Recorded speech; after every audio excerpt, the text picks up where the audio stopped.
ॐ अज्ञानतिमिरान्धस्य ज्ञानञ्जनशलाकया चक्षुरुन्मिलितं येन तस्मै श्रीगुरुवे नमः। हरे कृष्ण। भगवद गीता अध्याय 14 श्लोक संख्या 13। अप्रकाशः अप्रवृत्तिः च प्रमादः मोह एव च तमसि एतानि जायन्ते विवृद्धे कुरु नंदन।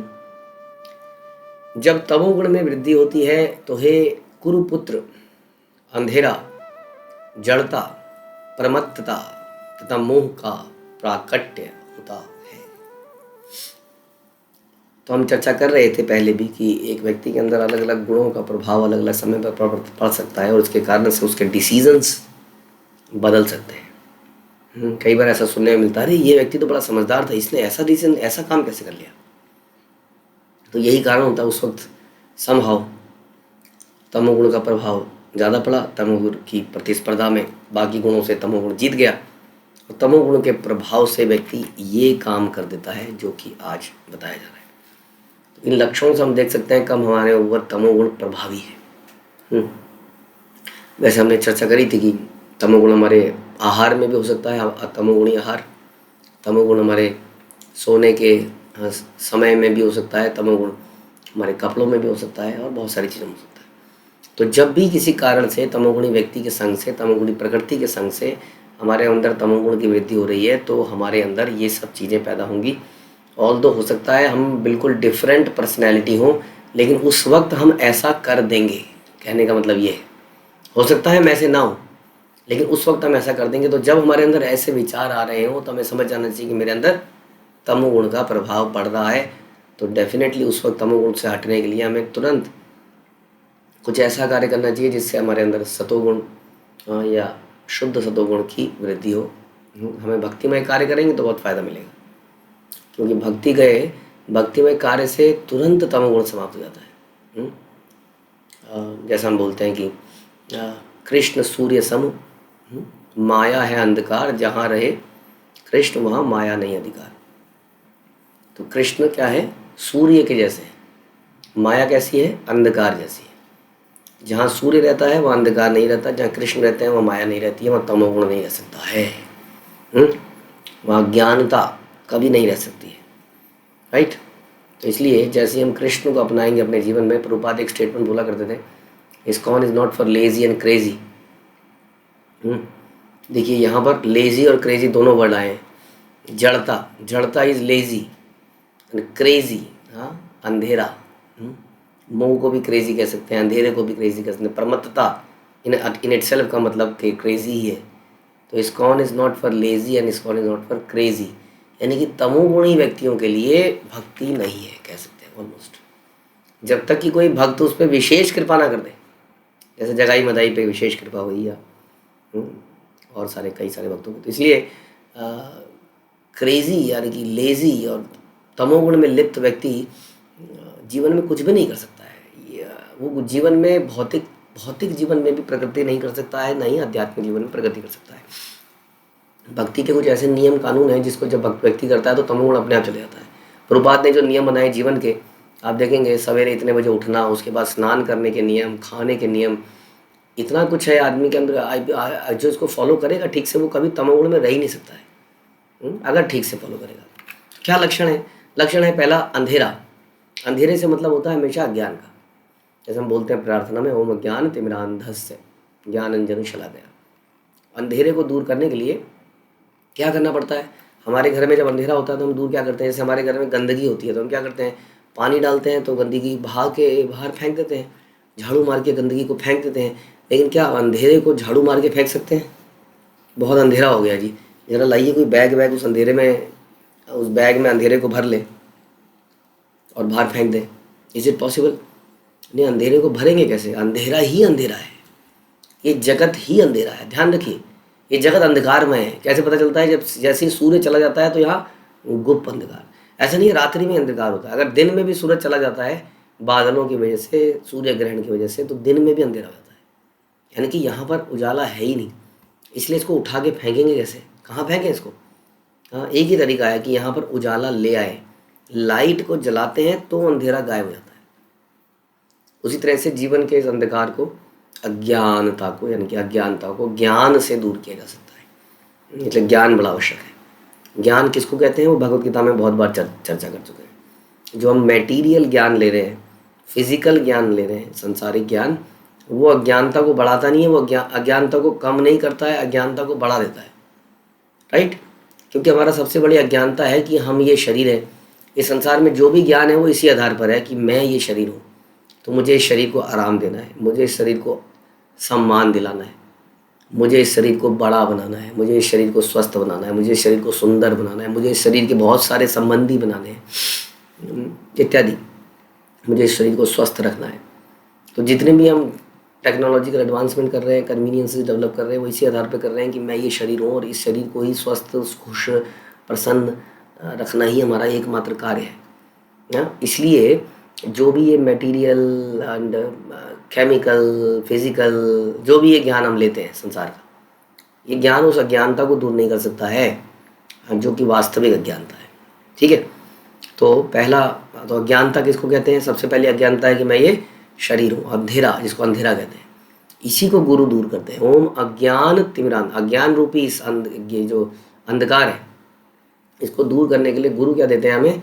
हाँ, गुरु हमारी आंखें, हमें आंखें प्रदान करते हैं। चक्षुदान दिली यही जन्मे जन्मे प्रभु से ही, दिव्य ज्ञान हृदय प्रकाशिता। वो दिव्य ज्ञान को हमारे हृदय में प्रकाशित करके हमें चक्षु देते हैं। जो ये हमारे चमड़े के चक्षु देख नहीं पाते हैं, वो चक्षु प्रदान करते हैं। एक विज़न देते हैं, एक नया आउटलुक देते हैं। हम चीज़ों को डिफरेंट तरीके से देखते थे, वो डिफरेंट तरीके से सोचने पर मजबूर करते हैं, तो एक सोच देते हैं। इसलिए ओनली एक ग्रेटफुल आदमी समझ सकता है कि गुरु ने क्या दिया है, क्योंकि गुरु वास्तव में कोई वस्तु नहीं दे रहे हमें, है ना, कोई मटेरियल थिंग नहीं दे रहे हैं जो कि हमें दिखती है कई बार। हाँ, गिफ्ट का साइज़ अगर बड़ा होता है तो लगता है कि बड़ा गिफ्ट आया मेरे लिए, है ना। आदमी देख के ही, गिफ्ट के साइज़ को देख के ही खुश हो जाता है। लेकिन गुरु तो ऐसा गिफ्ट दे रहे हैं जो दिखता ही नहीं है। हाँ, लेकिन उनकी बड़ी महिमा बताई गई है। ओम अज्ञान तिमिरांधस्य ज्ञानांजन शलाकया। तो इस अज्ञान को, अंधेरे को दूर करने वाला व्यक्ति सबसे बड़ा शुभचिंतक है हमारे जीवन में, क्योंकि वही हमें देखने की क्षमता देता है। सोचिए, अगर हमारी आंखें ना हो तो हमारा जीवन कितना व्यर्थ है कि नहीं? एक बार को सोचिए, if you are blind, many people are blind in this world, लेकिन ब्लाइंड होते हुए भी जिसके पास एक विज़न है, जैसे कि सूरदास के पास एक विज़न था भगवान का, तो बड़े प्रसन्न होते थे कि अच्छा है मेरे पास ये आंखें नहीं है, लेकिन क्योंकि मैं आपको मन की आंखों से निरंतर देख सकता हूँ, नहीं तो मैं संसारिक चीज़ों को देखता और इनको देखकर इनसे अट्रैक्ट हो जाता और पद भ्रमित हो जाता। इट्स वेरी गुड भगवान कि आपने मुझे आंखें ही नहीं दी। इस प्रकार से लोग, सूरदास का कहना था। तो इसलिए सबसे बड़ा शुभचिंतक कौन है? जो हमें ये विज़न प्रोवाइड करता है, ये आंखें देता है, जिसके बिना चारों तरफ अंधेरा ही अंधेरा है और कुछ नहीं। अज्ञानता में हम जीते हैं, जैसे एक जानवर जीता है, जैसे एक पेड़ जीता है, वैसा जीवन हमारा हो जाता है जड़ता का, जो कि अगला सेंटेंस भी है, जड़ता। तो अंधेरा, हाँ, अज्ञान। और हमने सुना कि अज्ञान क्या है? मैं ये शरीर हूँ, यहाँ पर मैं को रहना है, यहाँ पर मुझे I can enjoy in this world, मैं I am the proprietor, I am the controller, हाँ, मैं नियंता हूँ, मैं मालिक हूँ, मैं भोगता हूँ। ये सारा अज्ञान है, क्योंकि ऐसा नहीं है। तो इसको दूर करने के लिए गुरु हमें शास्त्रों से ज्ञान देते हैं। शास्त्रों को अपनी लैंग्वेज में उसको ईजिली समझाते हैं, उसको एग्जाम्पल देते हैं, अपने जीवन में करके दिखाते हैं। सही बता रहे हैं कि नहीं, उसका कैसे पता चलेगा कि वो अपनी मनगढ़ंत चीज़ बता रहे हैं? क्योंकि उससे हमारे वी विल गेट एनलाइटेंड, हमें रोशनी मिलेगी। रोशनी मिलेगी तो हमें चीज़ें अपने आप दिखेंगी। ऐसा नहीं है कि हमें दिखेगा नहीं, कुछ बताए जा रहे हैं समथिंग और हम माने जा रहे हैं, ऐसा नहीं है। हाँ, विश्वास तो हम करते हैं गुरु के ऊपर, लेकिन फिर हम खुद देख पाते हैं उन चीज़ों को, अपने जीवन में होने वाले परिवर्तनों को देखते हैं, अपने अंतर में होने वाले परिवर्तनों को देख सकते हैं। अपने पाप कर्म हमें दिखने लगे। अभी तक हमें अपने पाप कर्म दिखते ही नहीं थे, अब हमें शर्म आती है कि मैं ऐसा क्यों कर रहा हूँ। इससे पहले शर्म नहीं आती थी। इसका मतलब अज्ञानता है कि नहीं? एक शराबी नाली में गिरा रहता है, उसको पता चलता है को लीस्ट बॉदर्ड। हम लोग अगर कहीं सड़क में भी गिर जाते हैं तो सबसे पहले ये देखते हैं किसी ने देखा तो नहीं, और फटाफट खड़े हो जाते हैं कि झाड़ लेते हैं, और ऐसे चलते हैं जैसे कुछ हुआ ही ना। थोड़ी दूर पर किसी कोने में जाके देखते हैं चोट तो नहीं लगी। हाँ, तो we are very much concern कि कोई देख ना ले हमें गिरता हुआ। लेकिन एक शराबी नाली में गिरा रहता है, उसको कोई फर्क नहीं पड़ता है। इसको अज्ञानता कहते हैं। हम अपने पाप को ही नहीं देख पाते, लेकिन जब भक्ति में आते हैं तो शुद्ध होते हैं तो हमें अपने पाप दिखने लगते हैं। हम दिखने लगता है कि हम कितने गलत थे, हमारा जीवन कितना गलत था। हाँ, ये है कृपा वास्तव में।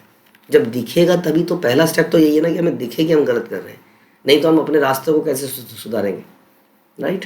पता तो चले कि हम गलत हैं, तो वो ज्ञान हमें गुरु प्रोवाइड करते हैं। तो लेकिन तमोगुणी व्यक्ति बिल्कुल जड़ अंधेरे में होता है, उसको कोई ज्ञान नहीं है बिल्कुल। जैसे हमने अभी एग्जाम्पल दिया, एक शराबी जैसे नाली में पड़ा रहता है, उसको कोई ज्ञान नहीं है, उसको तो बस एक ही पता है, जैसे जानवर जैसे ही सो के उठता है या जैसे माँ के पेट से निकलता है, जैसे ही सो के उठता है, जैसे जो उसको केवल खाना दिखता है, उसके जीवन में आहार निद्रा भय मैथुन इसके ऊपर कुछ नहीं होता। तो ऐसा जीवन होता है अज्ञानता का जीवन, अंधेरे का जीवन। और दूसरा है जड़ता। जड़ता है मतलब वेरी लिमिटेड सांसारिक नॉलेज। क्या है, बहुत ही लिमिटेड नॉलेज है और फिर भी अपने आप को बड़े ज्ञानी समझते हैं। जैसे कि एक प्रभुपाद एग्जाम्पल देते थे एक मिस्टर फ्रॉग का। एक फ्रॉग थे जो कि वेल में रहते थे, कुएं में। अचानक से एक दिन क्या हुआ, एक समुद्र से एक लहर उठी बड़ी ऊंची सी, और उस लहर के साथ एक मेंढक उड़ता हुआ आया और इस कुएं में गिर गया। अब वो दूसरा मेंढक उससे पूछता है कि भाई कहाँ से आए हो? वो कहता है मैं समुद्र से आया हूँ। कहता समुद्र, ये क्या चीज़ होती है? कहते बहुत बड़ा जल का पिंड है, बहुत बड़ा एक जल का स्रोत है। कहते कितना बड़ा है? अच्छा बताओ इस कुएं से कितना है, इस कुएं का कितना परसेंट है? 10%, 5%, आधा है कुएं का, कितना है? कहते नहीं नहीं जी इतना नहीं, कितना बड़ा है वो तक। तो वो प्रभुपाद इसको बताते थे अक्सर इस स्टोरी को, कि वो जो उसका रेफरेंस है उसको केवल कुएं का ही रेफरेंस ले सकता है, क्योंकि कुएं के बाहर उसने कुछ देखा ही नहीं आज तक। इसलिए समुद्र को वो कुएं से कंपेयर करता है कि कितना है, कितना है। ऐसे हम कई बार भगवान को अपनी सीमित दृष्टि, जैसे भगवान है तो हम लोग जैसे 200 किलो उठा सकते हैं, तो भगवान कितना किलो उठा सकते हैं? 2000 किलो, कितना 20,000 किलो। अब वो बता नहीं सकते ना, क्योंकि वो रेफरेंस बिल्कुल रॉन्ग हो गया। अनलिमिटेड उठा सकते हैं। इसलिए हमारी जो नॉलेज है बड़ी लिमिटेड होती है, बड़ी सीमित होती है। इसलिए हम चीज़ों को बड़ा सीमित करके देखते हैं। अगेन सेम चीज़ कि हम इस शरीर को बस इस शरीर तक ही देख पाते हैं, इस शरीर के बियॉन्ड नहीं सोच पाते कि मृत्यु होने पर अचानक से क्या हो जाता है शरीर के अंदर, क्या चीज़ चली जाती है ऐसी जो आदमी पूरे अंगों के साथ मृत पड़ा रहता है। ऐसा क्या हो जाता है? ऐसा हम माँ के पेट में हम आते कहाँ से? इतनी डेवलपमेंट कैसे हो जाती है? मेरी माँ को तो कोई एक्सपीरियंस नहीं है बच्चों की फैक्ट्री का, कि वो पेट में बच्चों को कैसे बड़ा करे और अपने आप कैसे बड़ा होता है। तो हम बियॉन्ड नहीं सोच पाते, हम बड़ी लिमिटेड सोचते हैं। आज का खाना, आज क्या बनाओगे? ब्रेड पकौड़ा। शाम को क्या बनाओगे? कड़ी पकौड़ा। कल क्या बनाओगे? हाँ मैगी। फिर कल शाम को बस तुम पार्टी कहाँ दोगे? तुम्हारा जन्मदिन है कहाँ खिलाओगे? हाँ तुम्हारे एनिवर्सरी है कहाँ खिलाओगे? तो focus is that much only. इसको कहते हैं लिमिटेड, इसको कहते हैं जड़ता, जो बियॉन्ड ना सोच पाए, हाँ जन्म मृत्यु के परे ना सोच पाए, वो है तमोगुणी। प्रमत्तता, पागलपन। जब व्यक्ति के अंदर अज्ञानता रहेगी तो पागलपन तो छाएगा ही। जैसे बच्चा कई बार किसी चीज़ के लिए बड़ी जिद कर देता है, पागल चाहिए तो चाहिए, अभी चाहिए। हाँ वो प्रेस को छूने जा रहा था, आयरन बड़ी गलत गर्म थी, आपने आयरन हटा दी, उसके बाद में ज़मीन में लौटना चालू कर दिया, चाहिए चाहिए चाहिए ये चाहिए। आपको कैसे समझाएं उसको कि गलत है तुम्हारे लिए? कैसे समझाएं संसार के लोगों को कि 4 नियमों को तोड़ना कितना गलत है? कैसे समझाएं इस संसार के लोगों को कि भगवान का नाम जपना ही कलयुग में सबसे बड़ा धर्म है? कैसे समझाएं? क्योंकि प्रमत्तता है, पागलपन है, समझने के लिए तैयार ही नहीं है। वो बच्चे की तरह पागलपन है, बस सांसारिक चीज़ों को प्राप्त करने के लिए भाग रहे हैं, होड़ पे हैं। हाँ मालूम नहीं है जा कर रहे हैं, बड़ी तेज़ी से कार लॉन्ग ड्राइव पे जाना चाहते हैं, रास्ते का मालूम नहीं है। तो इस तरीके से इसको कहते हैं प्रमत्तता, पागलपन। और फिर है मोह। मोह होता है इल्यूज़न। अटैचमेंट के बाद मोह पैदा होता है। अटैचमेंट्स में संसार की चीज़ों से जब हमारी कामोत्तेजनाएँ बढ़ती हैं तो हम इल्यूजन हो जाते हैं, भ्रमित हो जाते हैं, कंफ्यूज हो जाते हैं, पद भ्रमित हो जाते हैं। हमें कोई भी ठग लेता है, जैसे एक बच्चे को कोई टॉफ़ी चॉकलेट से ठग लेता है, वैसे हमें भी संसारिक प्रलोभनों से ठग लिया जाता है। कोई कन्या हमारे जीवन में आती है, वो हमें ठग के ले जाती है, कई सालों बाद पता चलता है तो ले गई ठग के हमें। कई सारे विदेशी बड़ी बड़ी कंट्रीज़ के US UK ऐसे बड़ी बड़ी कंट्रीज़ के प्रेसिडेंट्स तक को इन कन्याओं ने ठग लिया, या ये ठगे गए। नहीं ठगा तो खुद की गलती तो थी, बाद में पता चलता है अरे इन्होंने ये कांड कर दिया था। प्रेसिडेंट वाइल देवर प्रेसिडेंट, ऐसा बड़े बड़े प्रेसिडेंट्स के साथ हमने होते हुए देखा है। ठगे जाते हैं हम लोग, इल्यूजन, मोहित हो जाते हैं इतनी पावर पाने के बाद भी। इतने बड़े संसार के बेस्ट, वर्ल्ड के सबसे ताकतवर कंट्री के राजा बनने के बाद भी आदमी खिलौना है, खिलौना माया के सामने। हाँ, और बाद में उसके ऊपर केस चलता है, उसकी सारी इज्जत ज़मीन पे मिल जाती है, सारा कमाया हुआ चला जाता है, जस्ट बिकॉज कि आदमी खिलौने की तरह, पागल की तरह अंधेरे में अज्ञानता के कारण जड़ता को प्राप्त करता है और प्रमत्तता पागल हो जाता है संसारी चीज़ों को प्राप्त करने के लिए, अपना करेक्टर खो देता है, मोहित हो जाता है और सर्वनाश उसका हो जाता है। प्रभुपाद कह रहे हैं कि वो अकारण किसी सनक के अनुसार काम करता है, नियमों से बंधना नहीं चाहता। देखिए नियम बड़े इंपॉर्टेंट है, नियम हमें तीनों गुणों से ट्रांसेंड कर देते हैं, उठा देते हैं, चाहे हम उसको ज़बरदस्ती करें। लेकिन तमोगुणी व्यक्ति कभी किसी नियम का पालन, कई लोग कहेंगे मैं नियम में नहीं बन सकता, मुझे नियम में बनना अच्छा नहीं लगता है। वो अकारण ही अपनी सनक के अनुसार कार्य करना चाहते हैं। उनमें कार्य करने की क्षमता तो है, लेकिन वो परिश्रम नहीं करना चाहते, वो बस आराम करना चाहते हैं। उन्हें बहुत ज़्यादा नींद आती है, बहुत जल्दी उनको थकान हो जाती है। जिस अंग को, जिस शरीर को आप इस्तेमाल नहीं करेंगे, वो शरीर आराम का आदी हो जाता है। इसलिए इसको बहुत सेवा में लगाना चाहिए, भगवान की सेवा में लगाना चाहिए। उसी के लिए इंद्रियां मिली है, उससे शरीर स्वस्थ रहता है, उससे हमारे अंदर स्फूर्ति रहती है, सतोगुण में वृद्धि होती है। तो ध्यान रखिए, ये रजोगुण को, ये जो तमोगुण के लक्षण थे, ये हमारे अंदर कभी ना आए। अज्ञानता, जड़ता, प्रमत्तता, मोह हो जाना। मोहित हम हो ही जाते हैं संसार में बहुत सारी चीज़ों से जो हमें अपनी लगती है, मैं और मेरा, आई am the proprietor, I am the controller, I am the enjoyer, और इस कारण से हम मोहित हो जाते हैं और फिर बाद में हमें बड़ा पछताते हैं, बहुत रोते हैं। तो ऐसे तमोगुण जो है सबसे खतरनाक है हमारे लिए, क्योंकि बिल्कुल अज्ञानता का रिप्रेजेंटेटिव है। इसका उल्टा है सतोगुण, एकदम सतोगुण। तो हमने समझा कैसे कैसे ये तीनों गुणों के वृद्धि होने पर हमारे अंदर क्या क्या लक्षण आ सकते हैं। इन लक्षणों को देखते ही आपको जब भी लगे कुछ हाँ ऐसा महसूस हो रहा है जो आपने बताया, तुरंत आपको कुछ करना पड़ेगा। भक्तिमय कार्य, नाम जपिए, गीता सुनिए, पढ़िए, एकदम से उस गुण से बाहर निकलने का प्रयास कीजिए, क्योंकि रजोगुण और तमोगुण में समाप्त कर सकते हैं। ध्यान से इनको बार बार सुनिए कि क्या लक्षण है इनके, और इनसे बचने का प्रयास कीजिए। हरे कृष्ण। श्रील प्रभुपाद की जय, भगवद गीता की जय।